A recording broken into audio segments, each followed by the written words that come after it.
Hey everyone, Fulja Arash. Welcome back to another episode of 365 Days of Irish Tenor Banjo Tunes. For those of you just joining, this is my New Year's resolution: pick up the banjo at least once a day, try and play a new tune.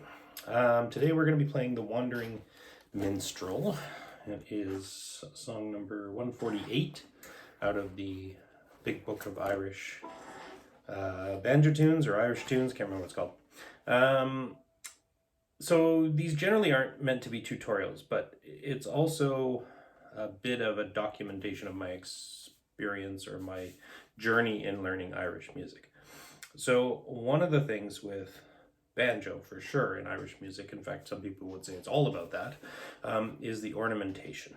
And it's not something I've done yet or played with really very much because I find sometimes I have enough problems just keeping up and playing along. I'd like to explore that a little bit today. So you might find this video boring, but this is, like I said, this is more for me. So what I'm going to be trying to play with, I think like the most common is a triplet or treble, I don't know which they call it, which is the fast 1, 2, 3, like 1, 2. Sorry. And I haven't really developed those and I find them difficult to do. One of the other ones which maybe comes a little more to me is because I play guitar, is either a hammer-on or a pull-off. So pull-off, is when you play the note and then you immediately pull your finger off. So you have to think of what the note is and what what the open is and how it sounds in the tune with that, I guess.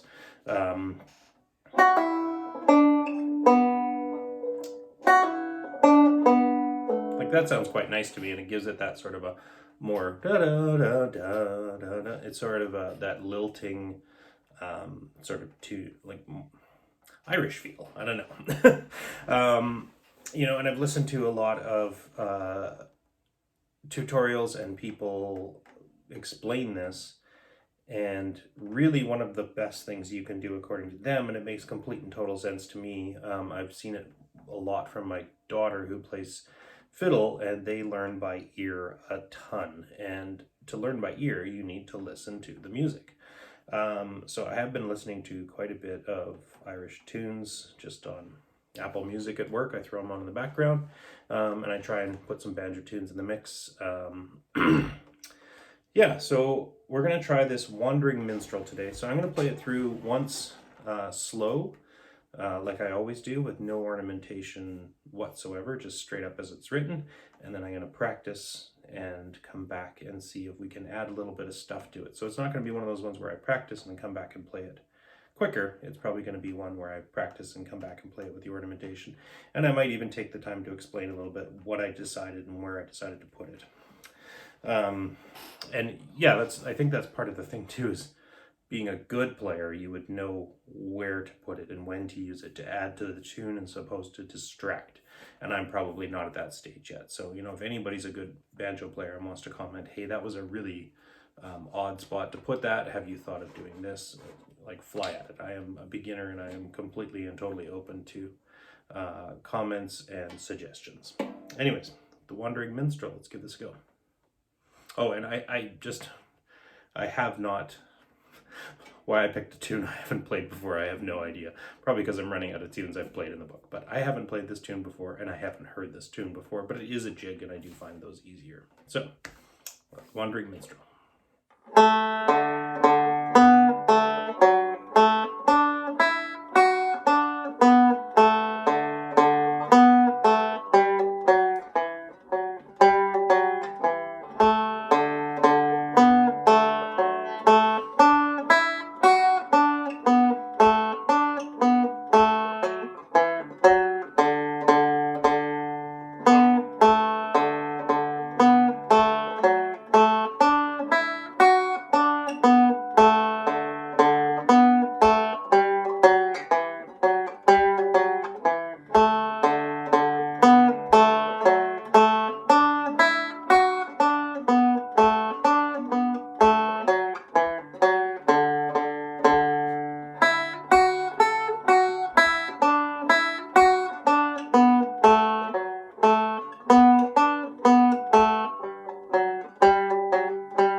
Okay, that was harder than I expected, especially that last part. But we are going to try and add some ornamentation in practice and come back.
Yeah, so like I said, that last part's the hardest bit for me, so I didn't add any ornamentation in there. Yeah, and it was very slow, but that's okay, because what I'm focusing on is ornamentation, not speed. And it's my first time doing it, and I think it's important that we are gentle on ourselves when we're learning, to not, like, you have to do everything perfect, everything fast, right off the get-go. I'm not sure how great this particular phrase sounds. I'm just going to go from the beginning, and then it's where the triplet or the treble, whatever they call them, comes in. And you can maybe leave me a comment what you think of that. And I'm not sure, maybe it just muddles things.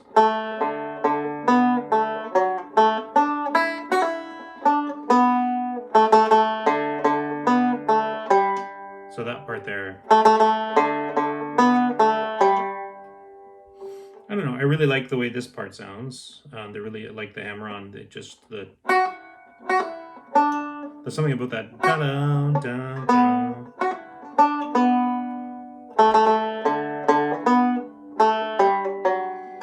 Anyways, so that's something there's no ornamentation written in the notes. I just figured out that's where I wanted to try and put it and try some things. I did end up trying trebles, and maybe that's something I'll play around with a little bit more. Something good for a Sunday like this where I got time to play. Anyways, come back and join us next week for day 15, I guess. Thanks very much.